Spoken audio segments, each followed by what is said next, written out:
menyelami kehidupan kita dengan cahaya dan nurnya. Mudah-mudahan Allah pelihara setiap langkah kaki kita sepanjang hidup ini. Semoga ilmu yang Allah ajarkan kepada kita, ilmu yang penuh dengan barakat, yang menjadikan kita itu lebih hampir kepadanya, yang memandu perjalanan hidup kita sepanjang umur sementara waktu di dunia, sampailah saat kita kembali kepadanya dalam keadaan kita redha kepadanya dan diridhai olehnya. Di samping itu ada di sini hajat untuk kita mendoakan kesejahteraan, perlindungan dan kesihatan untuk Nuri Iman bin Nur Ishaq yang sejak lahirnya sampai sekarang masih berada di ICU. Mudah-mudahan seluruh keluarganya, ibu bapanya diberikan ketabahan, kesabaran oleh Allah. Untuknya doa yang demikian. Al-Fatihah. A'udzubillahi minasyaitonir rajim. Bismillahirrahmanirrahim. Alhamdulillahi rabbil alamin. Ar-Rahmanir Rahim. Maliki yaumiddin. Iyyaka na'budu wa iyyaka nasta'in.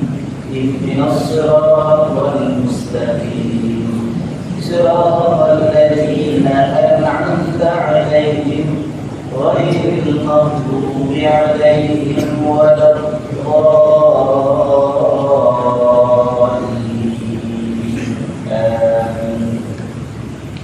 بسم الله الرحمن الرحيم. الحمد لله رب العالمين والصلاة والسلام على سيدنا محمد أشرف المرسلين وعلى آله وأصحابه وتابعين بإحسان إلى يوم الدين.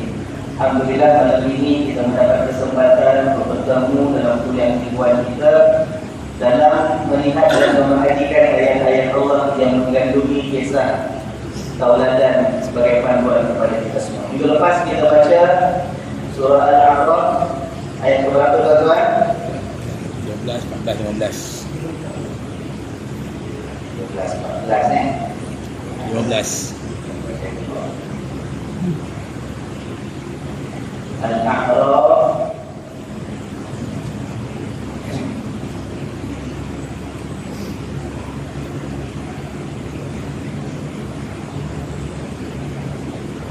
sampai ayat 15, betul? Betul.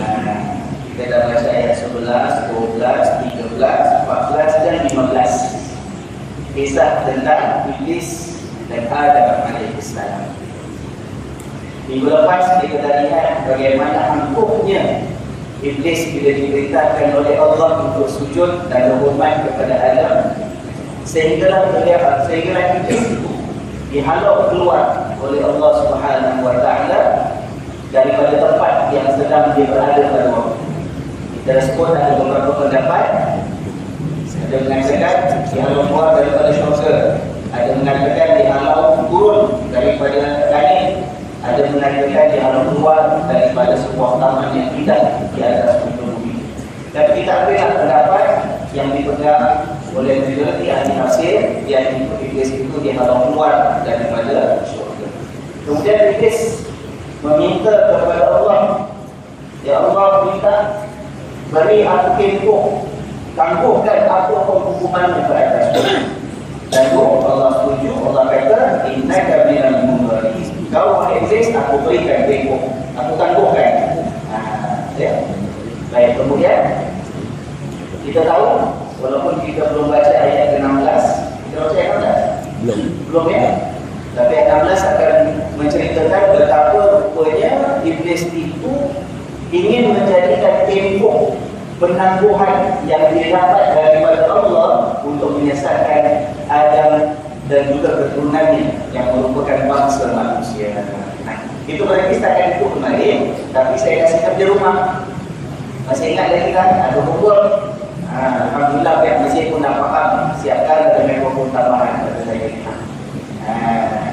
Kita katakan timbul satu persoalan. Saya minta tuan-tuan cuba fikirkan, cuba cari apakah agak-agak jawapan tuan-tuan kepada persoalan kita ini. Persoalannya ialah Kenapa Allah jadikan manusia ini hidup sampai hari kiamat berhadapan dengan gangguan daripada musuh yang namanya iblis dan syaitan? Sampaikan kalau manusia ini tertipu, terpedaya dengan ajakan syaitan, maka manusia akan sama-sama dicampakkan oleh Allah ke dalam neraka. Tersiksa tak manusia kalau dapat dalam neraka? Ya Allah. Sengsara manusia dalam neraka disiksa oleh Allah Subhanahu wa taala. Dan kenapa Allah jadikan demikian? Kalau benarlah Allah itu Tuhan yang Maha Adil, yang Maha Pengasih, yang Maha Penyayang, yang cinta Allah kepada hamba-hambanya dan makhluknya itu tidak ada tandingan, tidak ada sepadan lautan kasih sayang Allah kepada makhluk-makhluknya. Kenapa Allah jadikan iblis? Kenapa Allah jadikan manusia ini perlu berhadapan dengan godaan iblis dan juga syaitan? Lalu kemudian manusia ini juga yang akan disiksa kalau dia ikut syaitan. Bukankah itu menunjukkan bahawa Allah tidak mengasihi hamba-hambanya? Bukankah itu menunjukkan bahawa Allah sengaja menzalimi makhluk-makhluknya? Kan indah, kan mudah. Kalau Allah jadikan manusia baik semua, tidak ada yang namanya musuh iblis ataupun syaitan, tidak perlu berhadapan dengan godaan nafsu diri sendiri, lalu semuanya Allah masukkan ke dalam syurga. Kan senang. Kalau Allah jadikan makhluk manusia pertama namanya Nabi Adam ditempatkan di dalam syurga, kalau terus dalam syurga beranak pinak kan bagus, sampai berlaku begitu godaan iblis sampai Adam dipindahkan ke dalam dunia, bersusah payah kita sebagai anak cucunya. Adil tak Tuhan? Maha Pengasih tak Tuhan? Bagaimana kita nak menjawab soalan ini? Katalah kalau yang bertanya kepada kita seorang yang tidak percaya wujudnya Tuhan sama sekali. Macam mana Tuan? Saya tengok ada yang nasihat undang-undang jawapan dalam iPhone yang ada, dalam iPad yang ada. Saya kata, malam ni saya tak nak ceramah apa-apa, tak nak kuliah, tuan-tuan kasih ceramah. Boleh? Ayo, saya nak mulakan dengan siapa? Cuba berikan pandangan. Kita jangan malu dengan segala tuan-tuan. InsyaAllah jamaah dan makhluk baik-baik. Kalau ada yang kasih pandangan kurang tepat, tak ada seorang pun yang akan ketahukan. Betul tak? Kita sama hormat antara satu dengan yang lain. Kalau ada yang tak kena, kita kenakan. Kalau kurang tepat, kita tepatkan. Boleh? Ayo, 1 minggu saya kasih hormat. Silakan. Dengan segala hormatnya. Silakan. Orang pertama kasih pandangan, saya kasih hadiah. Betul, saya kasih hadiah. Orang pertama kasih pandangan, saya kasih hadiah. Silakan. Jatuh tak? Boleh? Masya Allah. Okey lah. Tuan Haji dulu, silakan mundur dulu. Okey, Tuan Haji. Hidup tak?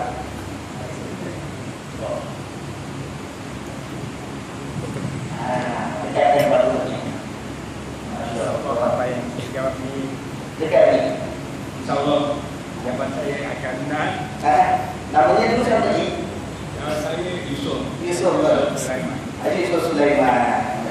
Saya sebut Allah supaya Allah supaya manusia ini dapat beriman kepada Allah Subhanahu Wa Taala.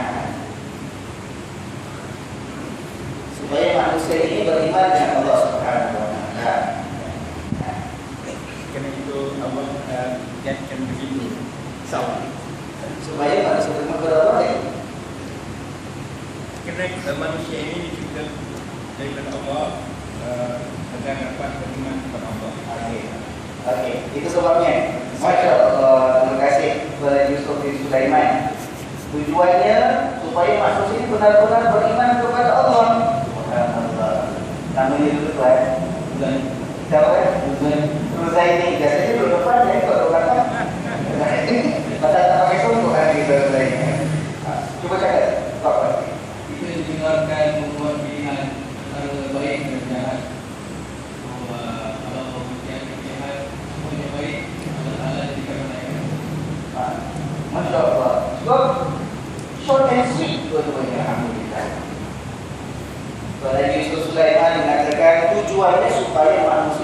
benar-benar beriman kepada Allah. Di surah Al-Huzairi mengatakan supaya manusia ini benar-benar diberikan pilihan oleh Allah, memilih sama ada menjadi baik ataupun sebaliknya. Kalau semuanya nak jadi baik, oleh kata itu tak payah jadikan manusia.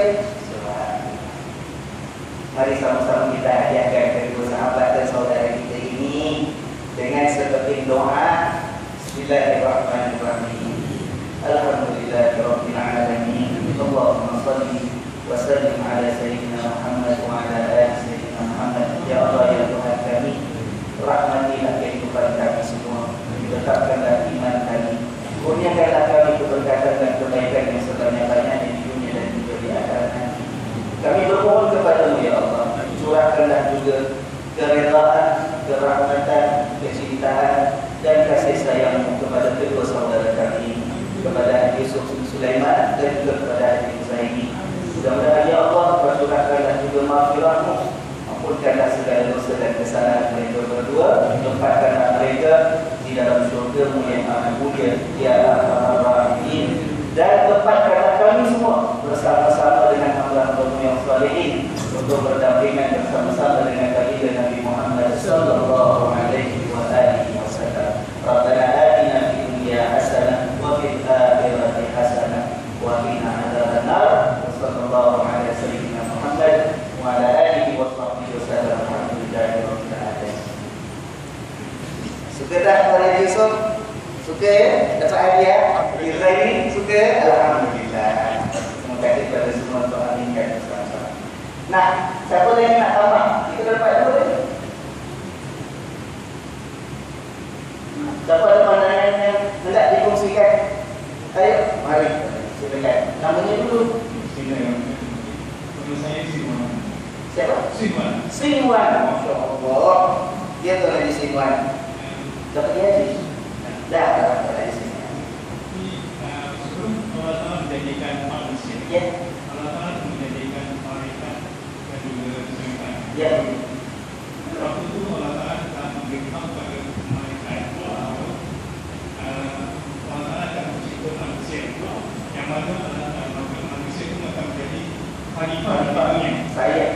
Jadi tak secara langsung untuk menguji sebagai khalifah, jadi Allah Ta'ala dia mengetahui bahawa untuk menguji dia ada sesuatu. Jadi syaitan juga tak secara langsung dirancangkan oleh Allah Ta'ala untuk menggunakan manusia untuk menguji supaya jadi khalifah di dunia. Masya Allah. Demikian Tuan Siwan. Terima kasih banyak. Jadi Siwan katakan bahawa sebelum Allah jadikan manusia, Allah dah maklumkan kepada malaikat memang nak jadikan makhluk manusia sebagai khalifah. Jadi khalifah di muka bumi mestilah ada ujian. Kalau tak diuji tak layak jadi khalifah. Maka begitulah yang dirancangkan oleh Allah.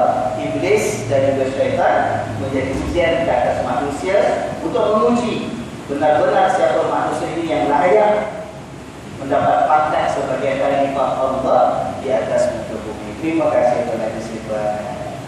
Ada lagi yang lain? Tak ada 3 je. Saya tahu sekurang-kurangnya jadi 48 orang buat buku malam ni. Jadi kasih peluangnya. Marah, saya tak kasih peluang. Benar, buat lagi seminggunya.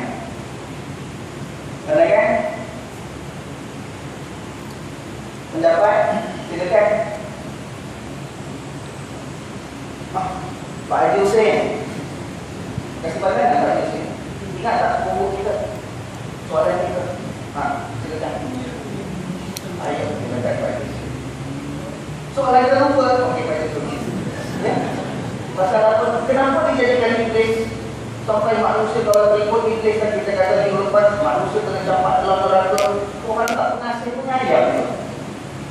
Sebelumnya iblis jadi sebelum dia dilahirkan iblis apa nak bunyi Iblis apa salah Allah jadikan iblis kenapa Allah jadikan iblis? Apa jawapan dia bagi iblis?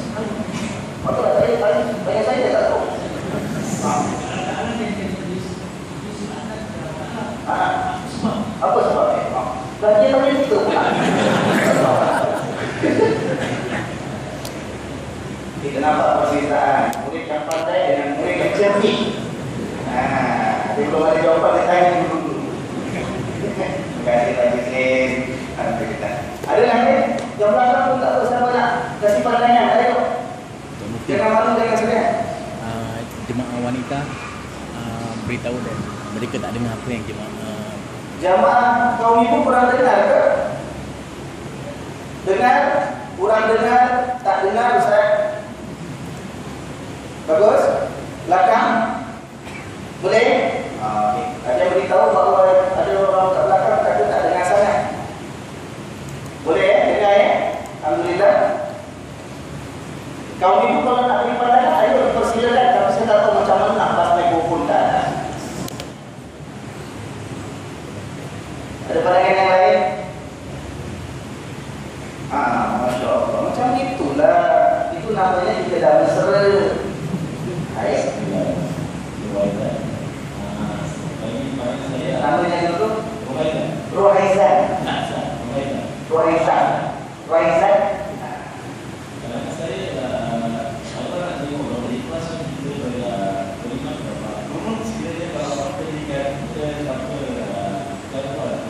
Ujian. Jadi tak boleh mereka. Tak boleh mereka. Jadi dalam pun tentu semua suka. Dan kepada maksud ni, bila aku di kelas tak ikhlas, aku tak suka.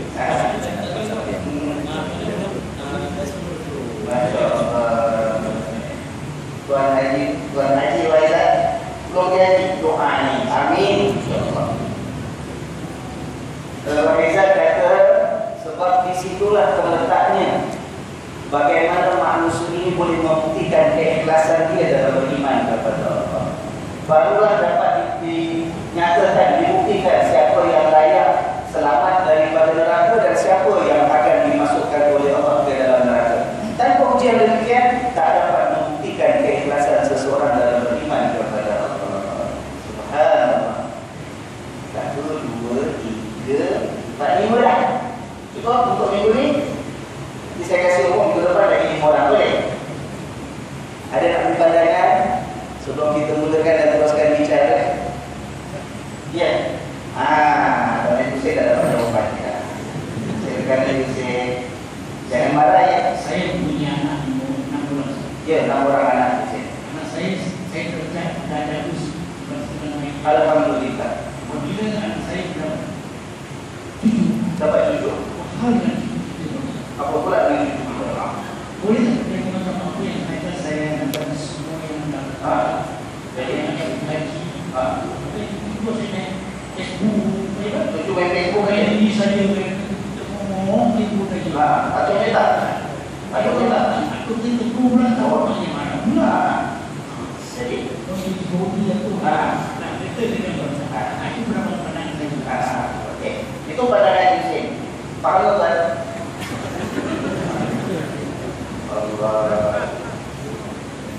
Kita ni manusia kan dijadikan oleh Allah mempunyai keturunan. Daripada Adam, manusia pertama, 1 orang, kata orang Jawa, dewean, seorang-seorang. Sampai Allah mengembangbiakkan keturunan yang ada. Itu daripada satu keturunan ke keturunan yang berikutnya, tugas dan tanggungjawab kita memastikan bahawa anak kita, keturunan kita dapat kita bimbing, dapat kita didik menjadi sebaik mungkin.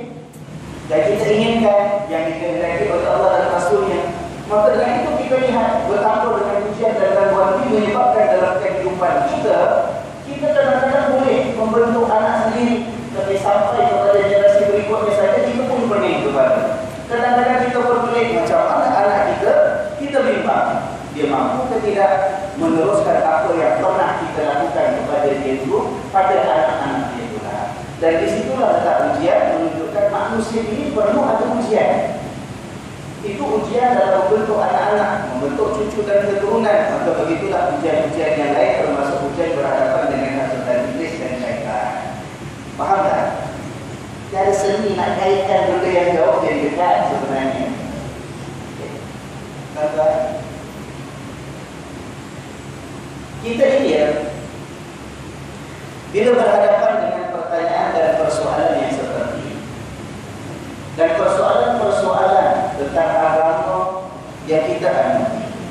tentang iman yang kita yakini. Itu bermacam rupa persoalan yang ditimbulkan oleh orang. Lalu dalam berhadapan dengan pertanyaan seperti ini, ada paling kurang dua pendekatan. Ya, bila orang bersoal, when people question, kita percaya adanya Tuhan. Kita percaya Tuhan itu Maha Berkuasa, dan pada masa yang sama Tuhan juga Maha Pengasih. Tuhan hendak yang terbaik untuk hamba-hamba. Allah hendak kita semua selamat masuk syurga. Allah tak mahu kita masuk neraka. Ya kan? Persoalannya, tapi kenapa Allah jadikan ada neraka? Kenapa Allah jadikan manusia ini perlu berhadapan dengan ujian yang begitu berat dan begitu hebat? Kenapa sampai dijadikan ada musuh yang namanya iblis dan syaitan? Nah, bila nak menjawab, ada dua pendekatan. Pendekatan yang pertama, first approach, ialah pendekatan untuk cuba meyakinkan orang yang tak yakin. Cuba memberikan jawapan, mudah-mudahan jawapan itu boleh menjawab persoalan sehingga menghilangkan keraguan. Itu pendekatan yang pertama. Pendekatan seperti ini yang mendorong para ulama daripada dulu sampailah kepada umat Islam sekarang ini, cuba berfikir, merenung ayat-ayat Allah yang diturunkan, memahami firman Allah yang telah diwahyukan, meneliti ajaran yang disampaikan oleh baginda Rasulullah sallallahu alaihi wasallam. Kita berusaha, kita berfikir, para ulama mencari bagaimana yang terbaik jawaban yang boleh diberikan supaya jawapan itu terjawab, supaya soalan itu terjawab, supaya manusia ini kalau masih ada yang ragu akan berubah menjadi yakin. Kalau ada manusia bertanya ini asalnya tidak percaya, mudah-mudahan jawaban yang diberikan itu boleh menjadikan dia seorang yang beriman dan percaya kepada Allah. Itu pendekatan yang pertama. Ya kan? Sebagai contoh, ada persoalan-persoalan di dalam orang kaya. Kenapa dalam Islam kita dilarang makan daging babi? Ya kan? Haram hukumnya. Kenapa? Apa sebabnya? Lalu kita lihat uraian dan jawapan yang cuba diberikan daripada dulu ulama sampai sekarang. Ada yang terangkan dari sudut sains, ada terangkan dari sudut psikologi, ada yang terangkan dari sudut ilmu kemasyarakatan, ilmu human behavior dan sebagainya. Ya kan? Sampai sekarang. Supaya akhirnya jawapan itu meyakinkan.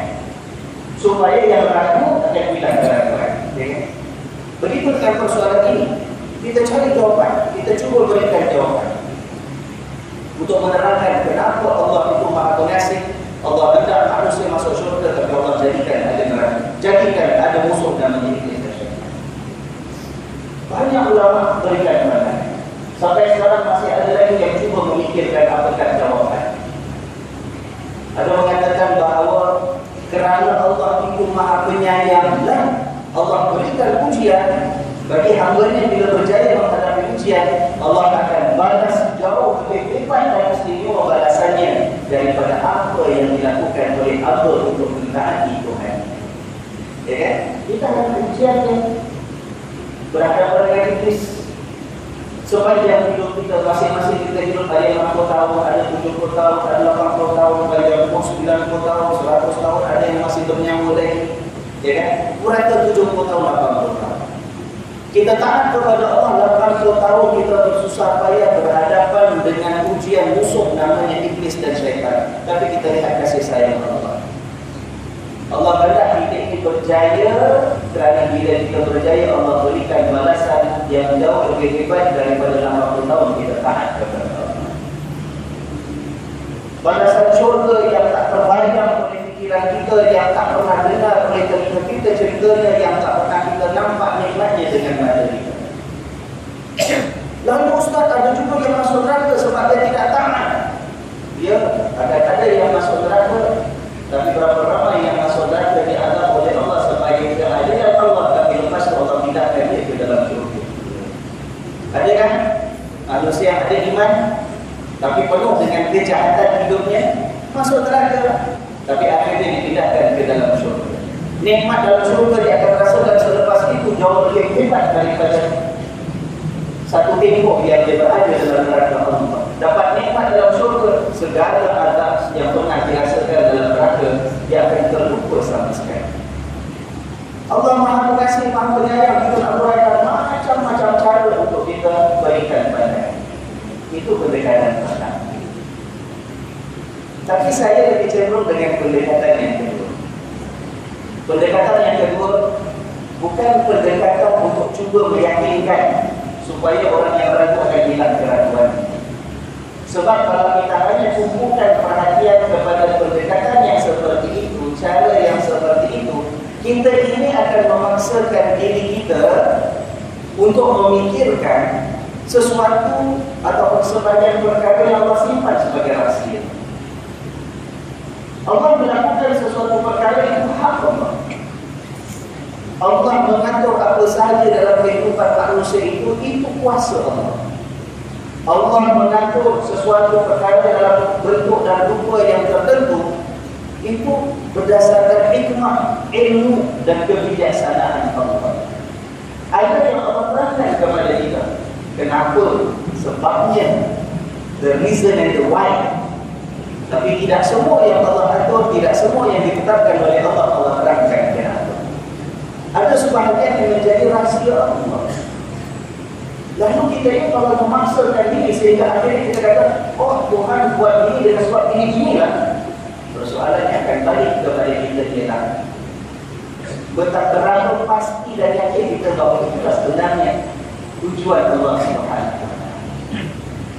Maka dengan itu saya cenderung dengan pendekatan yang kedua.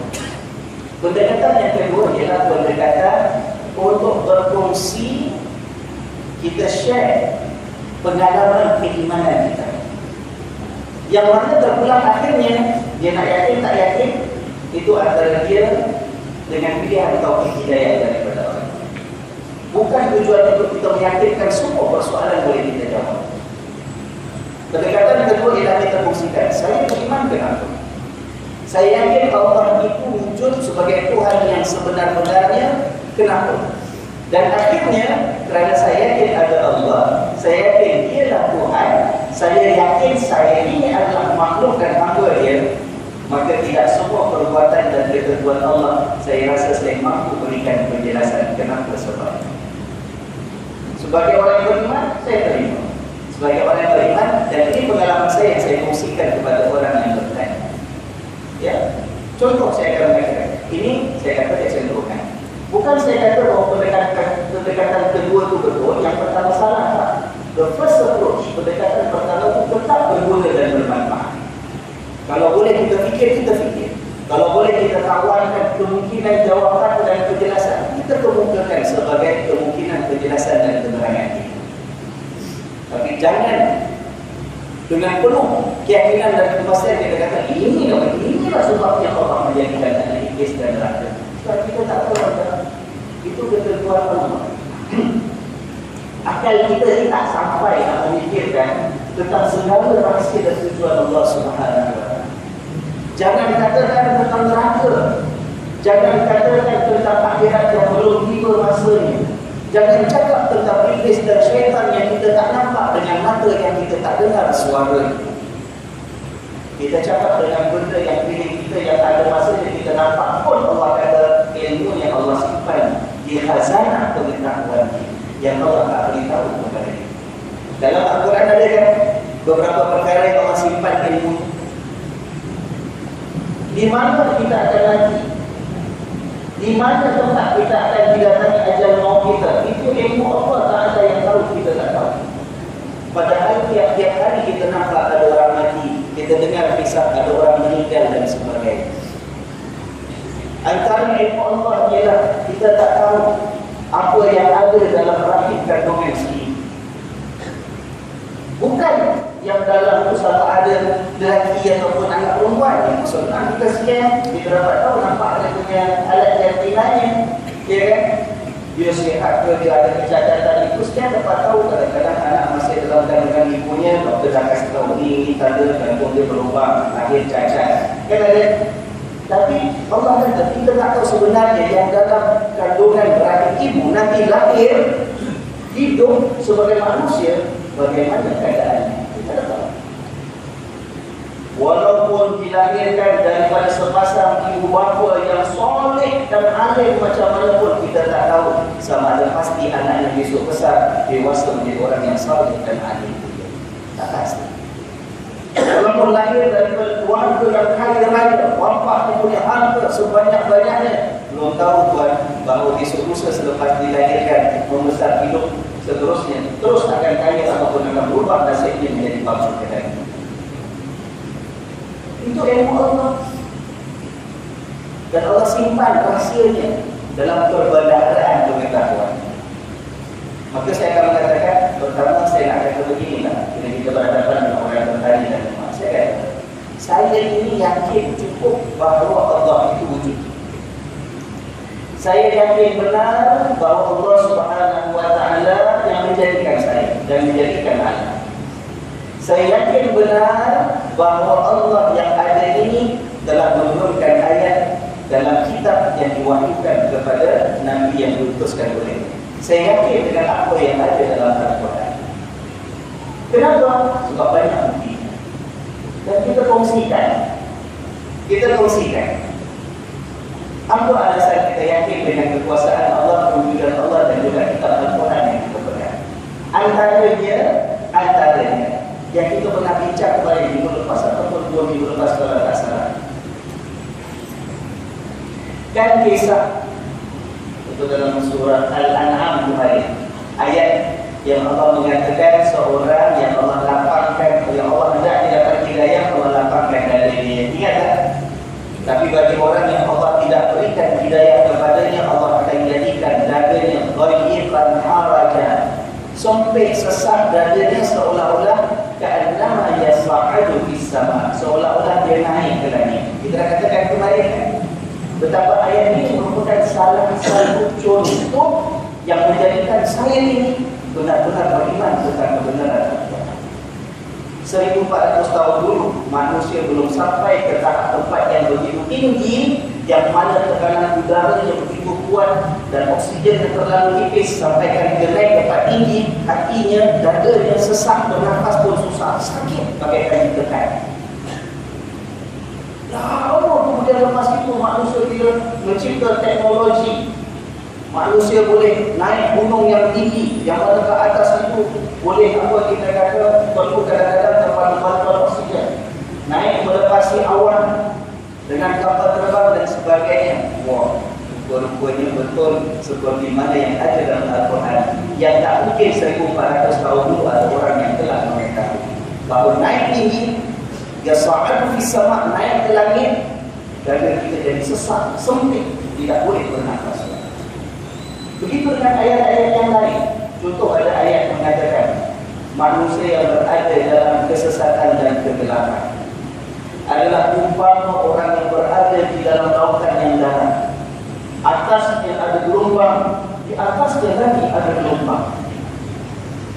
Ya, atasnya lautan dalam, atasnya ada gelombang, atasnya ada lagi gelombang. Dia berada dalam garis itu terlalu gelap. Sampaikan kalau dia mengeluarkan tangan, tengok tangannya sendiri pun dia tak nampak. Gelap sangat. Tuan-tuan, bayangkan ayat ini turun 1400 tahun yang lalu. 14 kurun yang lalu, dalam mana agak-agak lautan yang pernah dimasuki, disenangi oleh manusia? Dalam mana agak? Belum ada alat bernafas untuk menyelam, belum ada kapal selam. Manusia menurun ke dasar laut belum sampai begitu dalam. Dan kita lagi ceritakan Al-Quran. Jauh kat dalam itu ada ombak, ada gelombang, atasnya ada gelombang. Tuan-tuan, rupa-rupanya ombak yang ada di lautan itu bukan di permukaan sahaja. Dalam lautan yang sampai berapa meter, ratus meter kat dalam lautan itu ada ombak sebenarnya. Ombak yang dalam lautan ini, kalau orang yang biasa scuba diving mungkin dia tahu. Kalau terlalu dalam, masuk dalam lautan itu ada ombak lagi. Kerana ombak yang di atas ada, ombak yang di bawah pun ada, bawah ombak ataupun gelombang yang paling dalam, lautan yang terlalu gelap. Cahaya matahari tak boleh masuk, tak boleh tembus. Dalam itu, kalau dikeluarkan tangannya sendiri pun dia tak nampak, pasal terlalu gelap. Kita selam kat lautan. Sekarang kalau orang biasa suka diving ke, snorkeling ke, dalam laut tu kita masih boleh nampak batu karangnya, ikan-ikannya, ya kan? Tapi kalau masuk ke dalam gelap kan? Ada ke kita bayangkan ya, 1400 tahun yang dulu, ada ke manusia yang boleh terbayang lautan ini ada satu peringkat yang begitu dalam sampai kan tak ada cahaya sama sekali. Manusia belum sampai. Tapi sekarang dah terbukti benar. Mana mungkin Al-Quran ini merupakan karangan Nabi Muhammad SAW sendiri? Mana mungkin Al-Quran ini karangan mana-mana manusia 1400 tahun yang lalu? Banyak lagi ayat yang lain. Ini ada satu bab ilmu namanya ilmu mu'jizat Al-Quran, ya, tanda-tanda kebenaran Al-Quran. Saya akan kongsikan orang yang bertanya tadi, saya kata, "Ya Tuhan, Tuhan bertanya, saya tak dapat ajak segala-galanya bagi pihak Tuhan. Sebab saya bukan Tuhan. Tapi saya yakin Tuhan ada. Dan ini bukti saya. Ini pegangan saya. Ini dalil yang meyakinkan saya. Akhirnya bila saya terima asyhadu an la ilaha illallah, bagi saya terima Allah itu Tuhan yang satu, Tuhan yang benar, tidak ada selain daripada Dia yang layak disembah, maka saya serahkan ketaatan saya kepada Dia. Begitu saya beritahu dalam Al-Quran ada makhluk namanya iblis dan syaitan dijadikan oleh Allah untuk menguji saya terima itu sebagai satu ujian. Kenapa Allah jadikan iblis? Saya tak berani nak kata apa-apa, sebab itu ketentuan Allah. Sebagai contoh, macam saya sebut berikan gambaran tentang pada tahun 2004 Desember, satu dunia kecoh dengan sebab apa? Berlaku tsunami besar, Aceh hancur, sampai ke Langkawi dibantu ombak, sampai ke Sri Lanka dan sebagainya. Ratusan ribu nyawa yang mati, ratusan ribu, bukan 100-200 orang. Waktu itu sudah ada yang bertanya dan timbulkan persoalan, "Lah, betul ada Tuhan? Kalau betul ada Tuhan dan Tuhan Maha Berkuasa, kenapa Tuhan biarkan malapetaka bencana seperti berlaku? Sampai ratusan ribu manusia mati, hilang nyawa mereka, hancur bandar tempat tinggal manusia, binasa semua. Timbul kesengsaraan akibat kematian yang mendatang." Orang bertanya, kalau itu betul ada Tuhan? Saya kata, dalam itulah yang memang berlaku. Saya tak yakin ada Tuhan. Tapi kenapa Tuhan menjadikan benda itu berlaku? Kenapa Allah biarkan tsunami itu terjadi? Itu rahsia Allah yang saya tak mampu berikan jawaban. Saya cuba cari-cari berita mana-mana, tak ada pula statement, official statement given by God. Why Allah jadikan tsunami itu berlaku? Saya tak tahu. Tapi saya tak beriman, menunjukkan bahawa saya ini mahu tunduk sebagai seorang hamba dan makhluk kepada Allah Subhanahu wa taala. Nah, bila saya sudah yakin, saya akan terangkan. Maka begitulah. Saya hanya boleh mengatakan kemungkinan Allah jadikan iblis ini sebabnya, kemungkinan begini sebabnya, kemungkinan begini sebabnya. Tapi sebenarnya hanya Allah yang tahu. Saya tidak dapat mempersoalkan keputusan dan ketetapan Allah. Kalau orang bertanya kenapa Allah letakkan kita di dunia, dah bagus-bagus tinggal dalam syurga, mana saya tahu kalau Tuhan tak atur macam tu. Kalau kita dengan kita ada benda kita tak pasti, kita WhatsApp tanya, kita Twitter kita tanya, minta jawapan, orang kasih ramai-ramai, ada messaging dan sebagainya, kita telefon boleh pakai.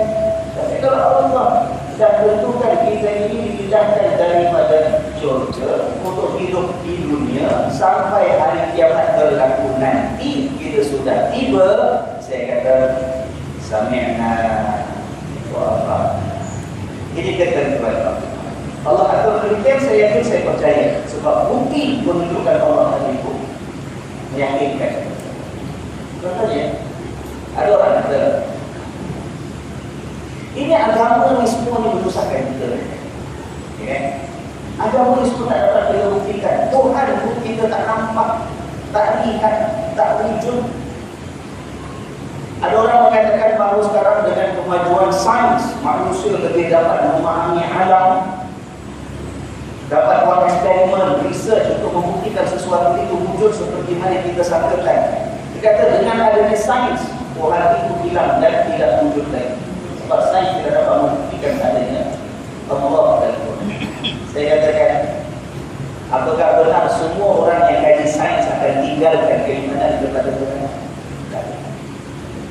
masa yang sama berapa ramai saintis kerana kajian sains mereka lebih yakin dan lebih kuat keimanan tentang wujudnya Tuhan.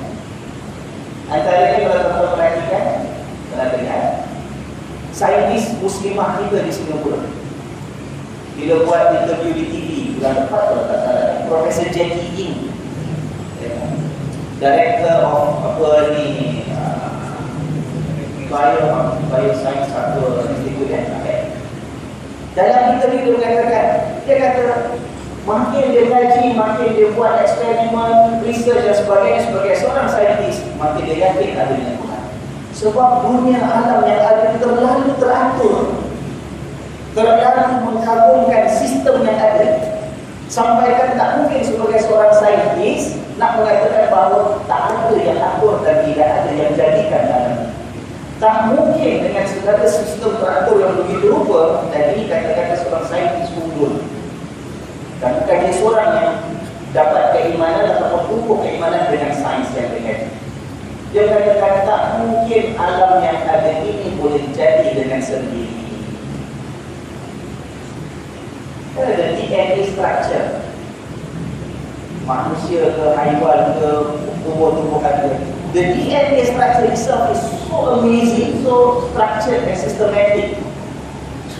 Sampai kan macam mana kita nak kata bahawa manusia ini, alam ini boleh terjadi dengan sendiri. There was a big bang once in the early history of the whole universe. Bang, bergabung, tiba-tiba semua jadi sendiri. Ada dari dunia, jadi bintang, jadi bulan, jadi matahari, jadi manusia, ya kan?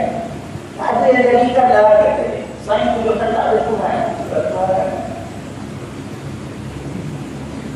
Macam saya biasa sebut, kalau kita masuk masjid, katalah kita dah ada masjid dalam rumah, kita masuk masjid, ya kan? Kita tengok tiang tegak, ada lampu, ada kipas besar kat tengah, dan tiap-tiap berapa kaki berapa meter tiang ada banyak, ada karpet, lain desok lurus, ya kan? Ada mihrab, ada mimbar, ada pintu, ada tingkap. Ada tak tuan, kalau seorang manusia masuk dalam masjid dan makhluk masuk, boleh tak orang katakan, oh, very amazing that this mosque can suddenly happen by itself. Boleh terjadi dengan sendiri, masjid ni tak ada orang yang raja, tak ada orang yang plan, tak ada orang yang bina, tak ada kontrak, dia jadi dengan sendiri. Jangan kata tersusun ini. Katalah kalau satu hari kita masuk satu bangunan, berserak ada simen belum, ada batu-bata, satu hari berserak belum di simen katalah ya. Cermin pecah, tingkap masih terbaring katalah sebagai itu. Jangan kata yang dah siap cantik tersusun macam ni. Kita masuk satu tempat dengan benda-benda masih berserak pun kita datang, wah berserak dengan sendiri kan. Tiba-tiba mesti ada orang bawa batu letak macam apatah lagi dengan perjalanan bulan bintang, ya, yang sampai kita boleh buat kira-kira tepat the very second berlaku gerhana yang kita dah kira, ya kan?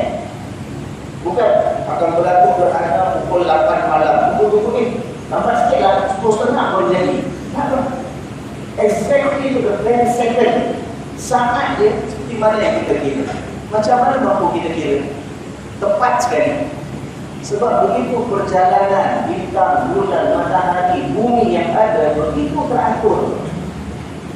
Lepas ribuan tahun dia wujud sampai sekarang masih tak lari daripada orbit dia, daripada perjalanan dia. Wow, ini semua terjadi dengan sendirilah. There's no force. It just happened by itself, by chance. By chance. Anak-anak kita baru primary 5 sekarang dah belajar probability, ya kan? Apa tu kalau nak buat kira-kira kemungkinan ini, kemungkinan itu, kemungkinan A berapa percentage dia, kemungkinan B berapa percentage dia. Kita masuk di dalam makmur, berapa kemungkinan, what is the probable percentage that ada meja kat sini pada malam ini, saat ini ada meja kat sini. What is the percentage probability? Dan bukan meja ini ada kat sana, bukan meja ini ada kat sana, ada kat sini. How can we say? By chance, secara tak sengaja, Ustaz, automatik, tiba-tiba Zam anak Azam masuk masjid, pintu dekat sini. Macam mana ni? Jadi saya kata, saya yakin. Sebab itu bila timbul persoalan, kenapa Allah menyusahkan kita? Kenapa Allah jadikan manusia mesti berhadapan dengan iblis? Kenapa manusia akhirnya akan dimasukkan ke dalam neraka? Kenapa Allah jadikan ada neraka? Jadi saya kata, saya yakin Allah itu. Saya yakin akan kata-kata yang terkandung dalam ayat yang diturunkan oleh Allah.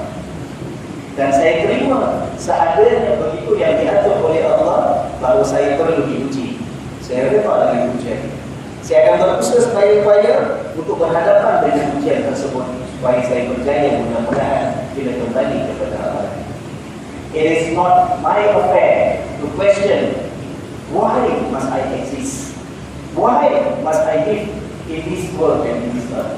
Why must I face those challenges? Sebab itu ketentuan Allah. Ya kan? Nah, ada dua pendekatan saya kata, ada dua approach. Pendekatan pertama, fikir, cari jawapan, cuba hilangkan keraguan. Then should continue. Itu teruskan. Siapa yang boleh fikirkan, fikirkan. Tapi do not say that absolutely pandangan kita itulah sebenarnya hikmah Allah Subhanahu wa taala. Kita tak pasti. Ya kan? Mudah-mudahan ada orang yang punya keraguan dengan hujah kita, dia yakin, dia terima, mudah-mudahan Allah berikan hidayah kepada dia dan kita menjadi sebab. Tapi bagi dia sebagai mukmin, do not overdo. Jangan berlebih sangat seolah-olah kita tahu segala-galanya rahsia Allah Subhanahu wa taala, and that is very dangerous. Ya. Yang orang tanya, maka dari babi itu haram kenapa? Lalu buat kajian, bos sebenarnya dalam daging babi itu ada satu kuman ke satu ulat ke, dalam daging lain tak ada. Kita dengar tak maklumat? Itu kalau dimasak panas macam itu dia tak mati, dia tetap ada, dia boleh buat penyakit macam-macam penyakit. Sebab itulah orang berkata, maka sebab itulah daging babi itu diharamkan. Sekali ada orang tanya balik, tanya balik, okey lah, if we accept that as the reason, kita terimalah itu sebabnya. Let's say sekarang ini orang dah cipta satu teknologi dan cuba satu cara yang mana bila dibuat pada daging babi, ulat dan apa yang dikatakan tadi boleh mati dan boleh hilang, boleh bersih. Apakah itu bermakna kalau sampai saat yang demikian daging babi yang haram dah tak ada sebab haramnya lagi, maka dah boleh yang kita makan? Boleh kan? Sebab itu kita kena berhati-hati. Bila kita rasa satu itu sebagai sebab sesuatu hukum diatur oleh Allah, kita berikan pandangan dengan mengatakan kemungkinan ini sebabnya. Jangan secara mutlak inilah sebabnya. Takut kena soal balik kita tak boleh jawab. Ya kan?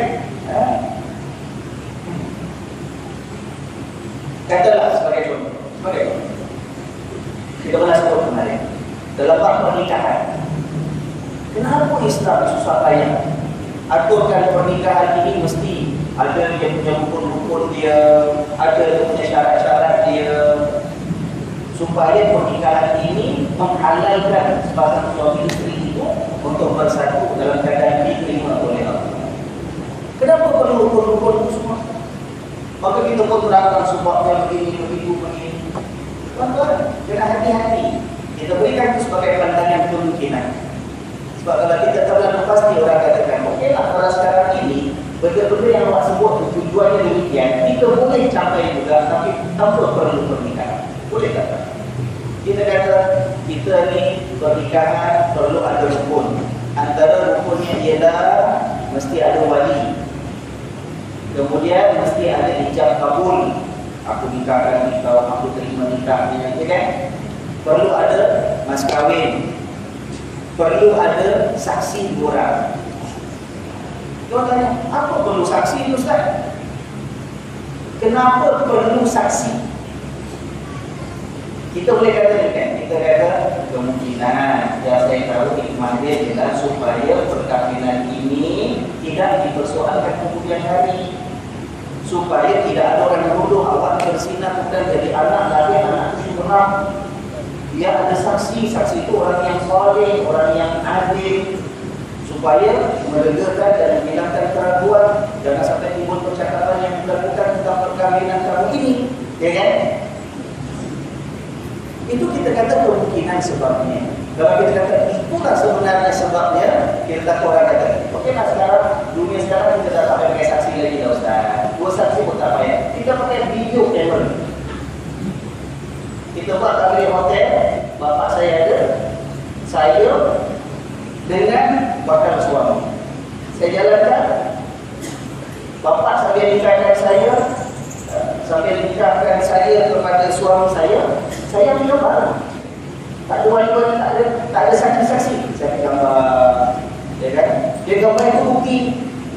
So nanti besok lusa kalau orang tak percaya, orang pertikaikan, saya betul dah nikah ke tidak, saya ada bukti. Nak video kamera ni, nak keluar YouTube, saya letak ke YouTube. 300,000 orang boleh tengok. Aku ada dua saksi. Ini semua kumpul ni zaman dulu, tak ada video kamera, tak ada recording, tak ada bukti yang lain. Sebab tu ada dua saksi. Sekarang tak payah lah Ustaz. Boleh tak? Boleh tak? Nah, kenapa Allah letakkan dua saksi? Kita boleh kata hikmahnya demikian. Hikmahnya kemungkinan demikian. Tapi jangan terus mengatakan pasti itu sebab. Sebab kalau orang pusingkan tadi, kita tak ada jawapan kan? Ada jawapan kan? Ya kan? Wallahu a'lam bishawab. Jadi saya harapkan, walaupun malam ini kita tak baca ayat yang lain, walaupun malam ini kita tak baca kisah yang lain, tetapi malam ini saya rasa merupakan satu kuliah yang sangat penting kepada kita. Bahawa kita ini dalam cuba memberikan hujah dan penjelasan, ada masanya kita kena perhatikan. Jangan terlalu mengatakan sesuatu bagi pihak Allah. Tapi kalau berikan pandangan, kita kata kemungkinan ini. Dengar ya? Sebab kalau tidak kita akan susah. Sebab itu Rasulullah sallallahu alaihi wasallam menegaskan, jangan kamu fikir tentang zat, tentang Allah itu sendiri, tapi fikirkan dan renungkan, perhatikan akan alam dan makhluk yang dijadikan oleh Allah. Kita ni kadang-kadang kita tak tengok diri kita. Kita tak persoalkan amalan hidup kita. Kita tidak perhatikan bagaimana tahap keimanan kita. Kita lupa melihat kekuasaan Allah pada makhluk-makhluk Allah yang ada. Dan kita sibuk persoalkan tentang Tuhan. Kita kata, kenapa Tuhan buat itu? Kenapa Tuhan buat begini? Apa sebab Allah jadikan itu? Apa sebab Allah jadikan begini? Kita sibuk fikir tentang Tuhan. Kadang kita lupa tentang keadaan diri kita tentang. Ya kan? Kalau Allah jadikan kita sebagai makhluk namanya manusia akan berdosa, akan berdosa lagi. Tapi Allah hendak di sebalik dosa itu, di sebalik kelemahan itu, di sebalik sesuatu ketika kita tunduk kepada bisikan dan ajaran syaitan itu, Allah hendak kita kembali bertaubat, mohon pengampunan. Dosa kita banyak mana pun, bila kita mau kembali kepada Allah, itulah satu kali ujung hidup kita. Allah hapuskan segala dosa yang ada. Maha pengasih ke Allah, Maha penyayang ke Allah. Dalam sebuah hadis Nabi sallallahu alaihi wasallam, Rasulullah sallallahu alaihi wasallam memberikan peringatan, "Lau lam takunu tudnibun." Kalaulah kamu ini semua dijadikan oleh Allah tidak berdosa, semua sekali tak pernah buat dosa, Nabi kata, "Khasyitu alaikum akthara min dzalik." Aku akan bimbang, aku takut terhadap diri kamu sesuatu yang lebih dahsyat daripada itu. Bermakna Nabi kata, kalaulah kamu semua tidak berdosa sama sekali, aku takut ada satu benda yang lebih buruk daripada dosa. Iaitu apa? Al-Ujub. Kita bincang dulu lepas. Namanya ujub. Apa makna ujub?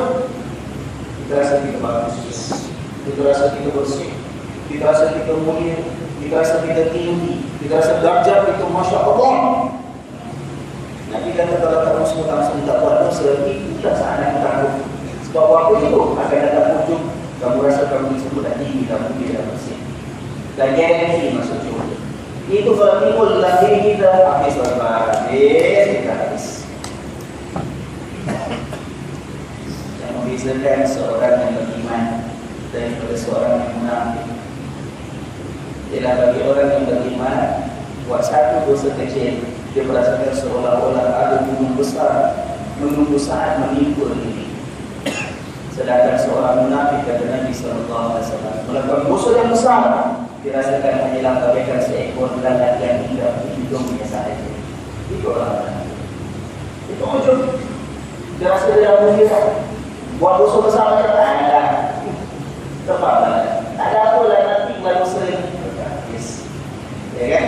Jangan merasakan diri kita tidak berdosa. Memang Allah jadikan kita akan ada ujian, akan kalah masanya dengan ujian tersebut, akan terpedaya dengan bisikan nafsu kita sendiri. Ada masa kita akan tunduk ikut dengan apa yang diajar oleh syaitan dan iblis. Tapi Allah hendak berikan balasan yang paling mulia kepada kita asal sahaja kita mahu kembali kepada dia. Buang perasaan kita mulia dengan buang. Allah berikan kita kemuliaannya, tapi sudah seimbang sama lebih solusi kita akan selamat ataupun tidak di sisi Allah Subhanahu wa taala. Ya. Alhamdulillah, mudah-mudahan ada manfaat kepada kita semua. Terima kasih kepada yang telah siapkan jawapan dan pandangan, yang telah berkongsi pandangan kepada kita semua. Mudah-mudahan Allah tetapkan iman kita. Allah jadikan hamba kita ni hamba-Nya yang senantiasa memikirkan keadaan diri kita lebih daripada kita memikirkan kenapa Tuhan buat begitu, kenapa Tuhan buat begitu. Baik, ya. Ya, saya tertarik dengan Ustaz yang menguji. Ada kita yakin dengan surat Bismillahirrahmanirrahim. Kita semua yakin tidak dalam Bismillahirrahmanirrahim. Keduanya saya kira kalau kahwin masih ada tadi dan juga Wali ada saksi. Mungkin cerai, saksi semua lagi. Masalah tak ke depan. Kita ini saya cakap, babi itu ada Ulai ke ada satu keberadaan berkata kumat. Kalau kira makan masih matikan, bukan mati, makan biar pula. Kalau saya itu dia. Diusir di neraka, tutup tak kuliah macam-macam. Lepas ambil satu je. Begitulah peringatan kepada manusia, peringatan kepada kita semua. Yakinlah dalam hati kita, saya yakin-yakinnya akan nama Allah yang agung, Ar-Rahman Ar-Rahim. Sebab itu kita selalu diingatkan, nak buat apa pun mulakan dengan apa tuan? Bismillahirrahmanirrahim. Supaya kita ingat Allah itu Maha Pengasih, Allah itu Maha Penyayang. Bahawa kita nak buat ini, kita mampu buat ini sampai berhasil kerana izin siapa? Allah Maha Pengasih lah. Allah izinkan kita mampu buat apa yang kita nak buat. Nak keluar bekerja, nak makan, nak tidur, nak memakai pakaian, nak buat apa pun, sebut bahawa Bismillahirrahmanirrahim. Dan dengan demikian kita tahu, kalaulah kita tak dapat buat seperti mana yang sempurnanya, kita nak keluar pergi bekerja, nak cari nafkah, nak berniaga, tapi kita dengan kelemahan, kekurangan, kadang-kadang berlaku sesuatu di luar keadaan kita, di luar dugaan kita, tak tercapai hasrat dan maksud kita. Tetap kita yakin Allah terima tak usaha kita? Allah terima. Berjaya tak berjaya itu keputusan Allah. Tapi bila kita berusaha, kita buat, cari dengan Allah, usaha kita pasti akan ada kaitan. Itu kasih sayang Allah. Kita bekerja tuan-tuan, dalam kehidupan kita tuan-tuan, biasanya orang tengok hasil, orang lupa usaha. Betul? Kadang-kadang kita kerja mati-matian, pagi, petang, siang, malam, kena marah juga. Pasal apa? Sampai deadline-nya, hasilnya tak seperti mana yang diminta pada kita. Dalam rekod performance, kita 7 tahun dapat B-, tak ada pun dapat C. Dasar lagi dapat B, dapat warning daripada manager kita. Padahal kita dah cuba sekali payah. Ada sebab lain yang kita tak dapat double. Kenapa? Dengan Allah tak. Dengan Allah, berhasil tak berhasil, berjaya tak berjaya, itu ketentuan Allah. Itu hadiah daripada Allah. Allah tak persoalkan kita berjaya atau tak berjaya. Tapi Allah tak tengok usaha kita. Kita buat, Allah kasih ganjaran. Wa qul i'malu, kata Allah. Beramallah kamu, berusahalah kamu, bekerjalah kamu, put effort. Fasayarallahu amalakum. Kerana sesungguhnya Allah akan melihat amalan kamu, usaha kamu. That will be thing that will be witnessed by Allah Subhanahu wa Taala. Yang Allah nak tengok usaha kita. Hari kiamat balasan yang Allah beri berdasarkan kesungguhan kita. Berjaya tak berjaya itu perhatian daripada Allah. Sebab itu orang beriman hidupnya tak pernah rugi. Hidupnya tak pernah rugi. Dia dapat syukur Allah nasi. Berjaya usaha kita. Tak dapat, alhamdulillah pahala ada sebab kita dah berusaha. Indah hidup orang yang begitu. Berkat Bismillahirrahmanirrahim. Terima kasih kepada Muslim. Nak cukup setakat ini untuk malam ini. Allah berikan kita.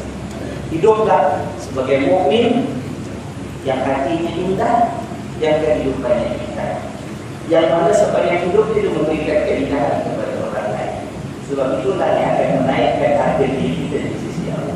Jangan hidup jadi manusia yang beramal-amal kita dibuat baik. Padahal yang kita lakukan, yang kita sebut, yang kita lafazkan, bicara kita kepada orang, kepada alam, semuanya itu hanya mendatangkan kebukaan daripada Allah.